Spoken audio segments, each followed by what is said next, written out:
Well, Americans are worried about their finances. 20% say that they believe they will not be able to retire. And the main reason for that, it's because they don't think they can afford to. This is according to new Axios-Ipsos poll. Let's talk a little bit more about it. Yahoo Finance's Kerry Hannon has been digging into this survey. And Kerry, what did you find?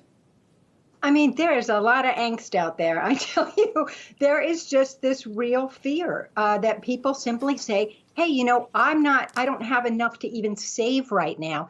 And, nearly half of Americans simply said in that survey that they're unable to save. So that's pretty daunting. The interesting thing also, though, is that it's kind of, they also say they're not going to be able to retire when they expect to retire, which means that, they're concerned they're going to have to work longer, which I talk about all the time. And I think that's a reality. But in fact, sometimes you are going to get pushed out of the workplace for a health reason or what have you. And so people are simply not prepared. And so that's a little daunting. But the curious thing is like mum's the word. This survey found that people aren't even talking about retirement saving with their friends. I mean, 1 in 4 said they never discussed it with their friends, and about, I think they said, a huge percentage, maybe it's something like 6 in 10, have never even spoken to a financial advisor. So it's as if they're not doing anything. They're kind of frozen with this inertia.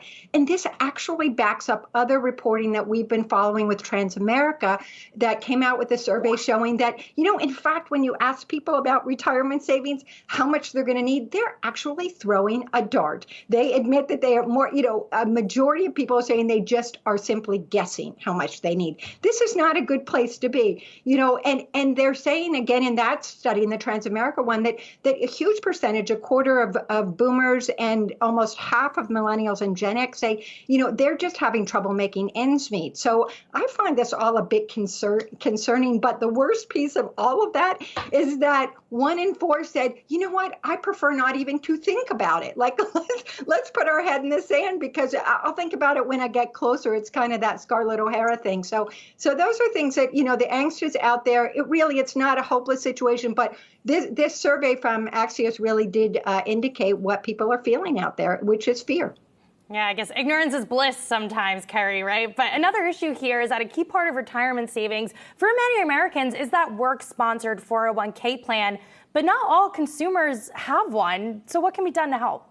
I know those of us who have a plan are a little spoiled. The fact of the matter is almost 50% of Americans do not work for an employer that offers a retirement plan, an employer-sponsored plan. And what happens here is that if you don't have an employer plan, you simply don't save. I mean, people have a really hard time getting started saving for retirement if they don't have an employer plan that automatically takes money out of their paychecks and pushes them on this path.